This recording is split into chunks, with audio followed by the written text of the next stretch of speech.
Hey team, welcome back to my channel. The source code for this video is available on my GitHub account. Go to github.com/software nuggets. Look for the repository PostgreSQL shorts resources, and then scroll down until you see password, salt, and hash. There you go, you got it. As you see here, I have a table called site user M. And below, I have some sample data for this table. Now, what we need to understand is I will not store the actual password into this table. I will concat the password with this salt and run it through a hashing algorithm that produces this 512-bit hash. That makes your password very secure. So we have an ID, a login name, a salt, CUID, password hash, text gets computed by another function, and what day the person created. This is the minimum set of fields necessary. Let's continue. Now, before we get into this procedure here, let's make sure we execute line 2. Now, line 2 adds cryptographic functions to PostgreSQL for secure password hashing, encryption, and generating random secure values. As you can see, create or replace procedure, and here's our procedure name. Notice that we have two input parameters, a login name and a password. I'm to declare a variable called salt, and I'm going to type that as a UUID. Now, this procedure requires both the login name and the password are required. So if they come in as nulls, you get a message.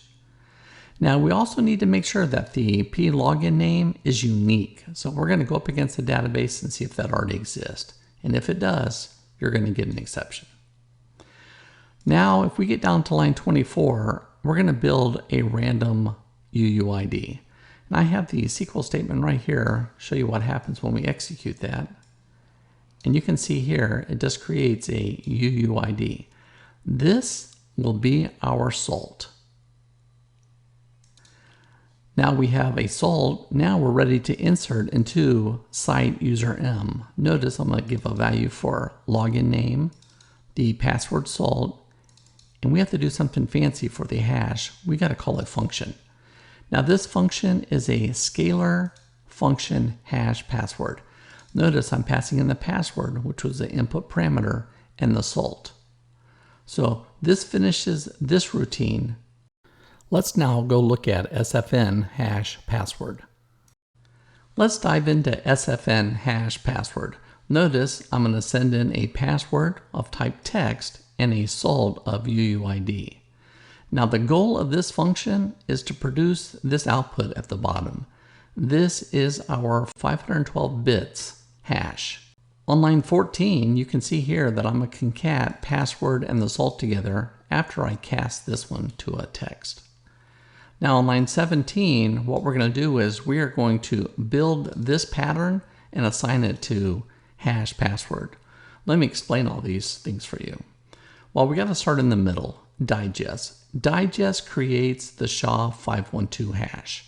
Now what is 512? 512 is the number of bits that will be inside of this. Now the first thing we need to do is we need this text to look like an array of bytes.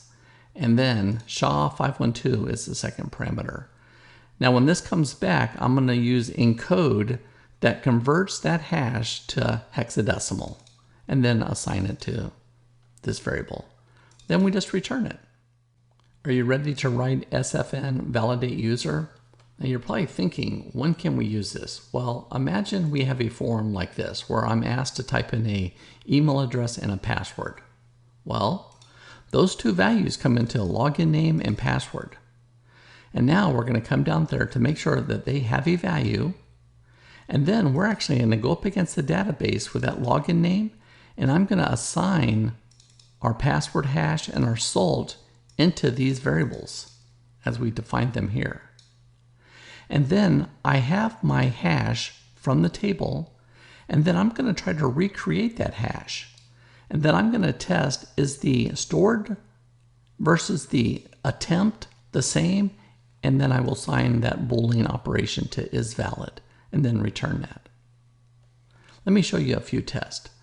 Now, if they give me no input, you're just going to get a I don't accept nulls. And here you can see that I've no username and only a password. That's no good. And now we just have username, no password. And now it gets interesting. This is our real one. And that right there should return true. Now this one right here is somebody trying to go through there and figure out my password. So they're going to do this 1,000,000 times until they figure out, not 1,000,000, billions of times to figure that out, and it's false. So that is what this method does, and this is where it would be used. I think you get it. And this is our last procedure of this video. It's update user password. Now it is possible we're in this type of situation where we get an email and a password, but I forgot my password. So click on forgot password, guess what it does? It will call this. So we're gonna update that password to something new. Now we need to get the login name and the new password from the user. We need to make sure that they have values. We need to make sure that that login name, there's only one of them. Then I'm gonna generate a random UUID. Now what's going to happen is, you see how I say update site user M? I'm going to set the salt to a password, and then the password hash, I have to call that function again, the hash password. I'm going to send in the new password and the salt, and we're done. Here you can see I'm going to update. Right now it's my private password. I'm going to execute that, and notice that is true. But now imagine I have forgotten it. So now I'm going to call that 1, 2, and 3. Let me go ahead and execute that. And now if I try to do my private password, I should get false.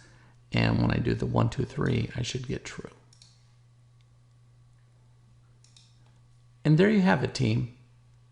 If you have any questions or comments about this code, please leave your comments down below. Until next time, take care.